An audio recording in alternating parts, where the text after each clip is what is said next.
I dedicated nearly a decade of my life to our family business. From the moment I could legally work, I was there nights, weekends, holidays, pouring my energy into what I thought was a shared dream. I managed accounts, negotiated deals, and even handled crises that would have made seasoned professionals break down. Every client, every employee, every milestone felt personal. I wasn't just helping run a company. I was building a legacy for my family. Then one afternoon, everything changed. My parents called me into the office. Their expressions were unreadable. An unsettling combination of seriousness and something I couldn't name. My stomach dropped. "Kat," my father started. "We've decided to make some changes. We're letting you go." I laughed nervously, thinking it was a joke. "What do you mean?" I asked, my voice betraying the panic rising in my chest. "It's just business," my mother said flatly. "We need to cut costs." I blinked. My brain froze. "And my brother?" I asked. My younger brother, who had spent far less time in the company, far less effort, far less care. He was staying. "Yes, his role is different," my father said. "He's essential in ways you aren't." Essential. Those words echoed in my mind, sharp and hollow. Years of loyalty, of dedication, of countless sacrifices, suddenly meant nothing. I tried to reason, to argue, even offered to take a pay cut. Nothing changed. My parents' minds were made. Walking out, the office felt like a cage I'd just been released from. But the freedom was hollow. The family I thought would support me had cast me aside. They had chosen convenience and favoritism over decades of trust and loyalty. At the time, I didn't know how deep this betrayal went, or how long it would take for life to make the scales even. But I felt the first stirrings of a question that would haunt me for years. When the tables turn, what would I do? Being fired by my parents was a shock that left me reeling. But I didn't have the luxury of collapsing forever. I was 27, with years of experience in a business I knew inside out, and suddenly I was on my own. At first, it felt like walking through fog. Every morning I woke up, I had to remind myself that my life wasn't over, even if my family acted like it had been. I started small. Freelance consulting, helping local startups with accounting and management. Every client I took on reminded me of what I could do when I wasn't weighed down by family politics. Slowly, I built a reputation, reliable, innovative, someone who got things done. My confidence began to return, tempered by the sting of betrayal. I refused to forget what had happened, but I channeled that anger into something productive. Meanwhile, I couldn't help but hear whispers about my parents' business. At first, it thrived, or at least it seemed to. My brother struggled with leadership. He lacked the discipline I'd honed over years. My parents compensated for his weaknesses, but cracks began to show. Clients complained. Employees left. Profits dipped.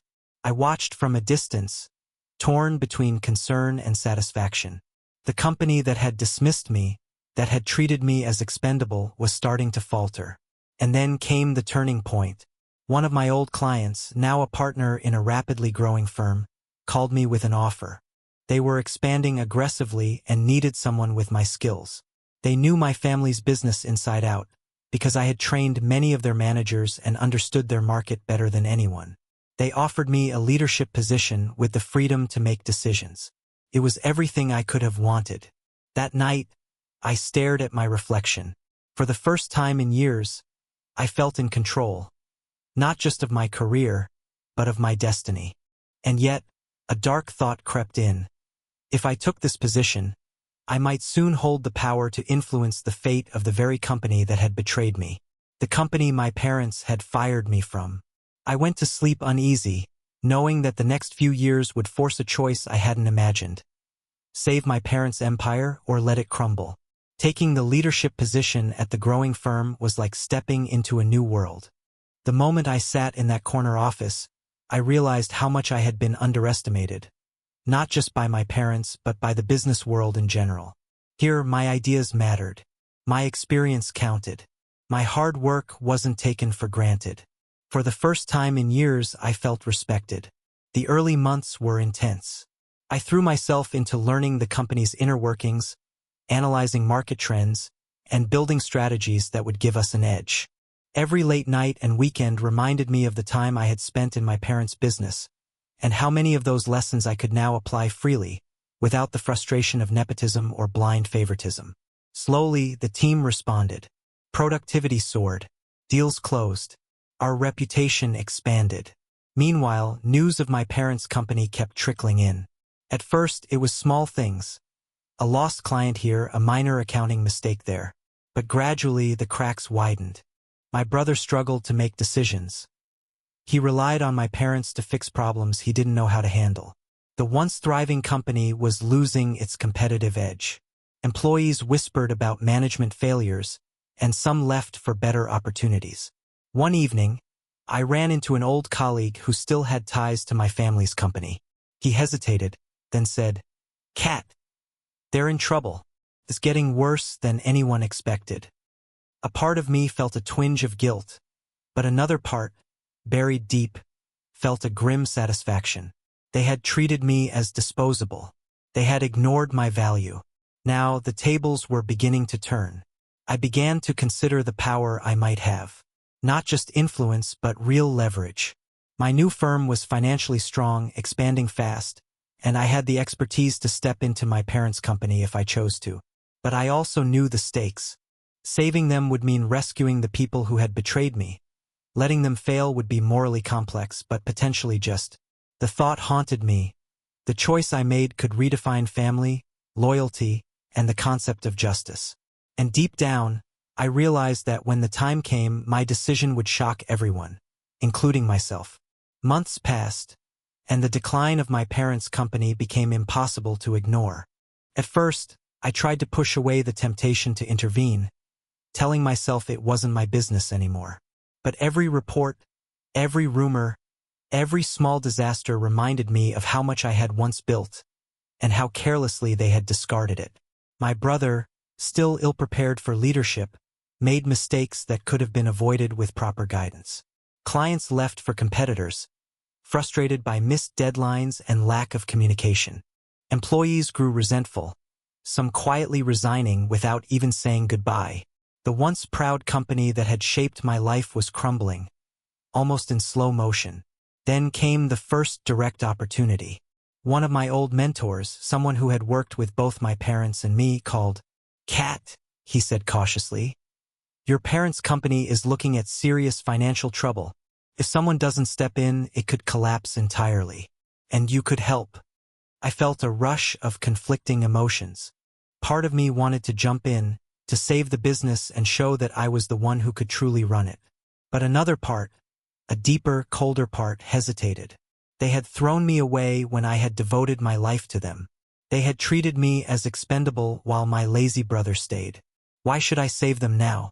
I found myself replaying that day in the office over and over. My father's calm face, my mother's detached shrug, my brother smugly grinning as if he'd somehow earned his position. I had given everything. They had given nothing.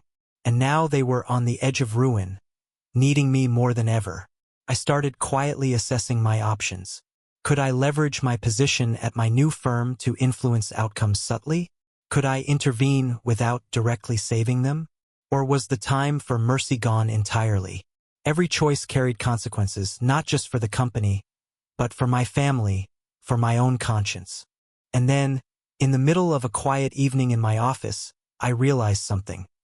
The decision was no longer theoretical. Soon I would have the power to decide their fate. Their empire, or what was left of it, was literally in my hands. And I knew, deep down, that whatever choice I made next would define the rest of my life. It wasn't long before the pressure became personal. One evening, my father called me directly. I almost didn't answer. My heart pounded as I picked up the phone, knowing that even a casual conversation could shift the balance of power. "Kat," he said, his voice unusually measured. "We need your help. The company is struggling. We don't know what else to do. Can you step in?" I felt a familiar mix of anger and disbelief. After everything, after the betrayal, the dismissal, the years of ignoring my efforts, they were asking me for a lifeline. My mind raced. I could hear the desperation in their tone, but all I could see were the years I had given them, the nights I had spent fixing problems no one else noticed, and the utter disregard they had shown me. "Dad," I said carefully, "you know I've moved on. I have responsibilities here now. I can't just drop everything." There was a pause on the other end. "We're family," he said finally. "Family helps each other. We're asking you, Kat. You can save everything." Family. The word cut deeper than any insult could. They had treated me as expendable, yet they invoked loyalty now when it suited them. I remembered the countless sacrifices I had made. I remembered walking out of their office with nothing but my dignity. I didn't answer immediately. I hung up, trying to calm the storm of emotions inside me. Anger, betrayal, and something darker, vindication, twisted together. Their empire was crumbling. They needed me, and for the first time, I realized that the power I had gained at my new firm gave me options they hadn't considered. I began weighing them. I could save the company, show mercy, prove myself the bigger person, but at the cost of personal satisfaction and the memory of their betrayal. Or I could let them flounder, perhaps even fail entirely, and watch consequences unfold that they had made inevitable long ago. That night I couldn't sleep. I kept picturing the office where it all began. My father's unreadable expression, my mother's shrug, my brother's smug grin, and I realized something terrifyingly liberating. This was no longer their world. They were in my hands. After that phone call, I couldn't stop thinking about the choices ahead. My parents' plea had stirred something in me, but it wasn't pity. It was calculation. They had underestimated me once. I wasn't going to make the same mistake again, either for them or for myself. Over the next few weeks, I started receiving indirect messages. Former employees reached out subtly, clients hinted at instability, and my brother even contacted a mutual business acquaintance to check in on me. It was obvious. They were trying to gauge how far I would go. How desperate was I? Could I be manipulated into saving them? I decided to play along, quietly gathering information. I reviewed their financial reports, market positioning, and client retention rates. The cracks were worse than I imagined. Delays in supply chains, poor leadership decisions, lost contracts. They had ignored every warning I would have given them. And yet, they expected me to step in and fix it all? It was absurd. But there was power in knowledge. I realized that I could influence outcomes without stepping directly onto their turf. A phone call here, a strategic suggestion there, all anonymous. I could steer their fate without personally rescuing them. For the first time, I felt in full control. Still, the moral questions lingered. Could I justify letting a family legacy collapse? What about my parents, people who raised me, after all? The rational part of me argued that loyalty had limits, that respect and trust were earned, and they had squandered both. The emotional part of me wanted vengeance, to make them feel the sting of their choices, yet not in a way that would destroy my conscience entirely. I realized that the next months would be a test, not of my business skills, but of my ethics and patience. Every action I took, every decision to help or withhold help, would carry consequences far beyond the balance sheets. And deep down, I knew that whatever path I chose, it would define not just my future, but how my parents and my brother would remember me forever. That night, I sat in my office, staring at the city lights, feeling a cold satisfaction and an uneasy anticipation. Their empire was faltering. I held the power to intervene or to let it collapse. And the choice was mine alone. It happened faster than I expected. My new firm was thriving, growing aggressively, and with that growth came opportunities that seemed almost cinematic. One afternoon, during a strategy meeting, my CEO turned to me with an idea. "Kat," he said, "you know your family's company better than anyone. It's floundering, right?" I nodded cautiously, my pulse quickening. "What if we acquire them?" he asked. "We could stabilize it, integrate the assets, and you'd have a chance to lead a major branch of the business." I leaned back in my chair, feeling a chill. The proposition was perfect and terrifying. I held the literal power to decide their fate. If I pushed the acquisition through, I could save the company, protect their employees, and secure the legacy. Or I could allow it to collapse, leaving my parents to face the consequences of their poor decisions. I thought of the day they fired me. I remembered my father's calm face, my mother's detached shrug, my brother's smug grin. Every memory reinforced a growing sense of righteous anger. Why should I save them? Why should I risk my own reputation, my own accomplishments, to repair a world that had rejected me? Yet, the offer also came with temptation. Not just financial gain, but leverage. If I acquired the company, I could reshape it, reshape the narrative. I could make decisions that ensured it succeeded under my guidance, but also prove a point. That I was irreplaceable, that my parents' disregard had been a grave mistake. That evening, I received a message from my father, desperate, pleading. He didn't know about the acquisition talks. "Kat, please," he wrote. "We need you. We can't do this without you." I stared at the screen. My heart beat rapidly, but not with fear or compassion. It was a mixture of triumph, anger, and anticipation. The company that had discarded me was now vulnerable. I could save it or let it fall. And the knowledge that I had the final say sent a thrill through me I hadn't expected. For the first time, I realized how intoxicating power could be, especially when it was deserved. And deep down, I knew that whatever choice I made next would change everything. Not just for the company, but for my family and for me. As talks of acquisition progressed, the tension escalated. My parents began to sense that I had influence far beyond what they imagined. They reached out repeatedly, calls, emails, even a few indirect messages through mutual contacts. Each interaction was a mix of desperation, guilt, and veiled manipulation. "Kat," my mother said during one phone call, "we're struggling, yes, but we've made mistakes. Can't you forgive us? Please, we just need your guidance for a little while. The family needs you." Her voice cracked, a mixture of pleading and subtle pressure. I felt a knot in my stomach. Not of sympathy, but of anger. They had asked me for loyalty only when it was convenient, demanded sacrifice only from me, and now, in the face of crisis, tried to appeal to morality. I wondered, would they ever understand the years of effort they discarded? The nights I spent fixing problems no one else saw? I kept my responses measured. "I understand the situation," I said carefully. "I'm considering options, but it's not a simple decision." They didn't know that the option I was leaning toward was one that would shock them. My new firm had the resources to not just acquire, but to absorb and transform their company entirely. I could preserve the business, but only under my terms. I could show mercy or I could show consequence. The emotional games intensified. My father tried subtle guilt. "Kat, we built this company together. We trusted you. How could you abandon us now?" I wanted to scream. "You abandoned me first." Instead, I stayed calm, analyzing, strategizing. Their pleas were a window into their fear, their realization that the balance of power had shifted.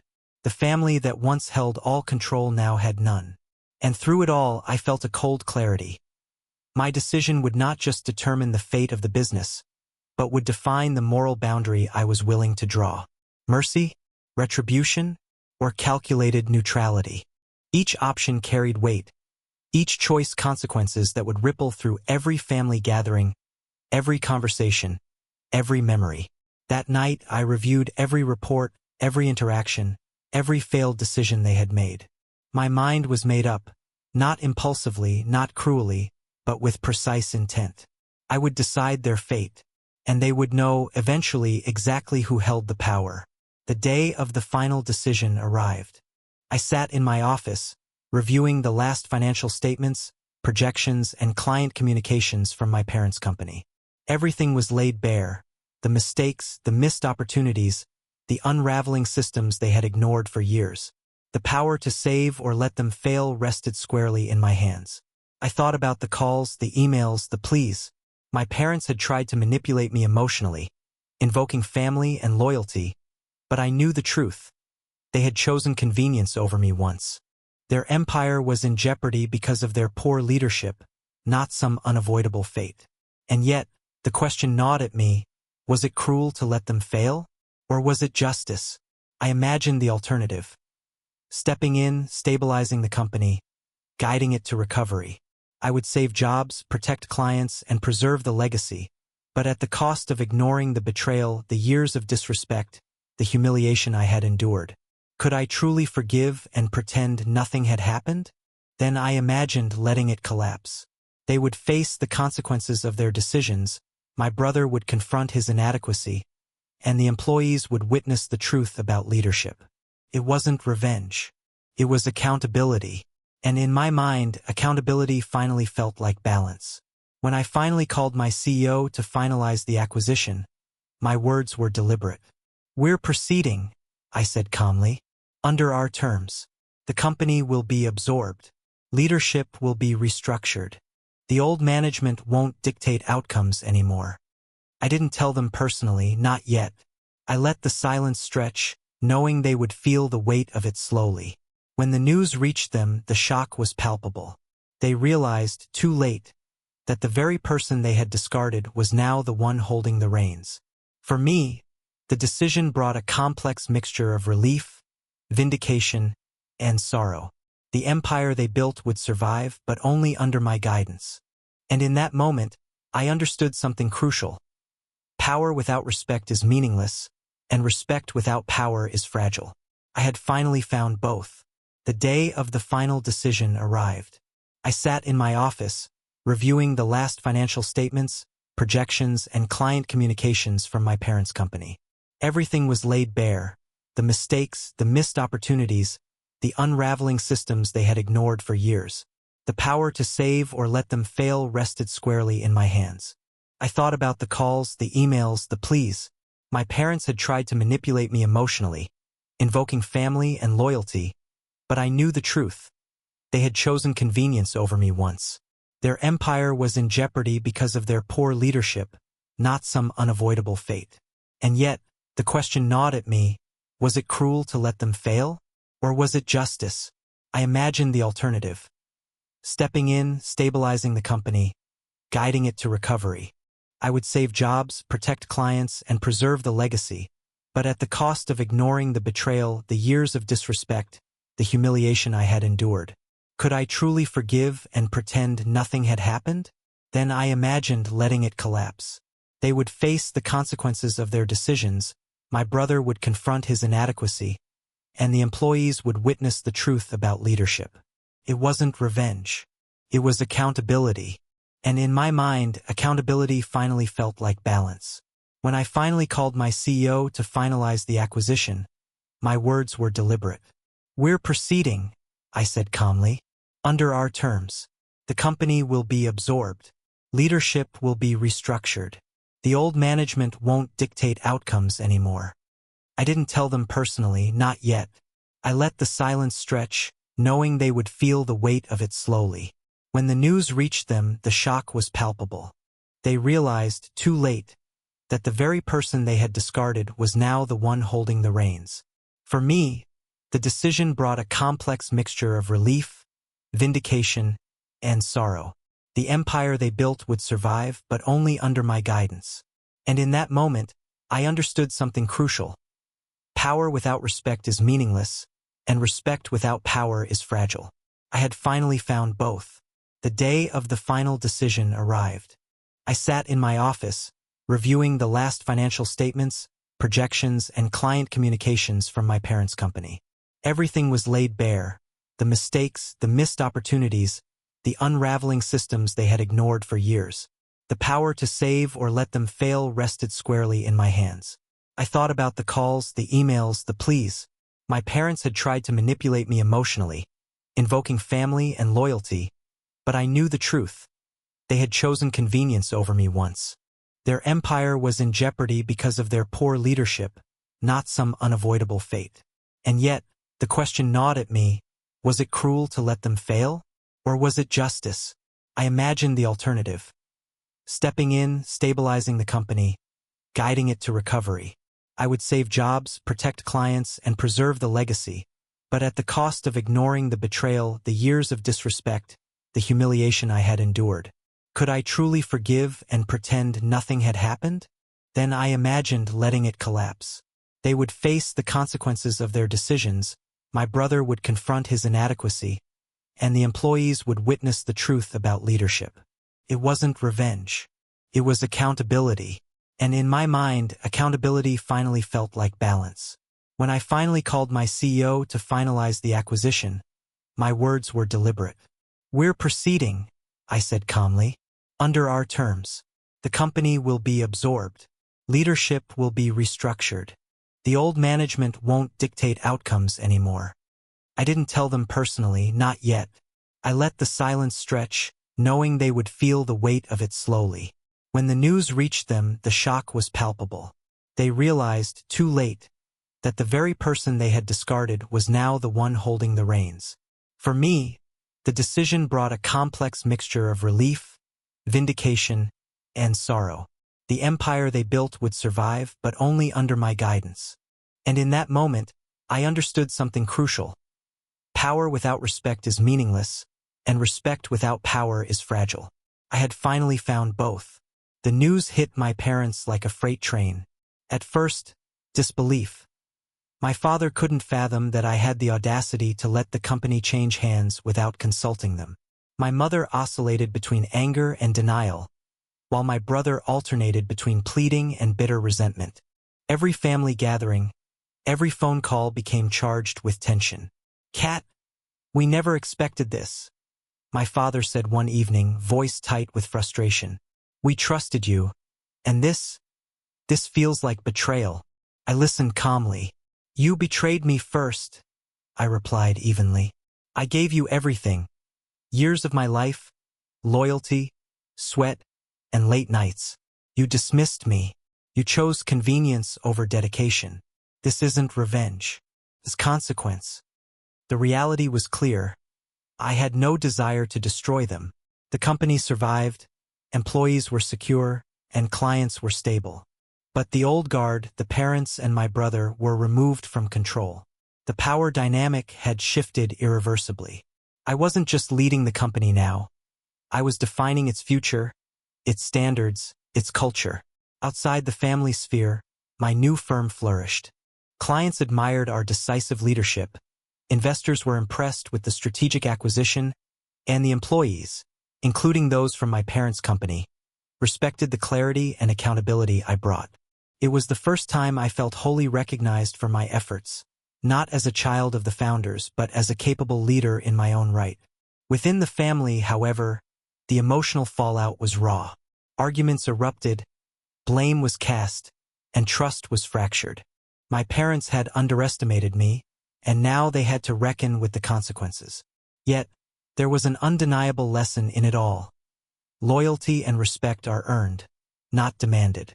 In the quiet moments, I reflected on the journey, from betrayal to empowerment, from being discarded to holding the reins. I wasn't the same person who walked out of their office years ago. I had grown stronger, wiser, and more certain of my boundaries. I had faced a choice, and I had made it according to my principles. So Reddit, AITA for refusing to save my parents' business after everything they did to me? I didn't act out of cruelty or revenge. I acted out of self-respect, accountability, and the knowledge that sometimes the right choice is letting consequences fall where they belong, even if it's on family.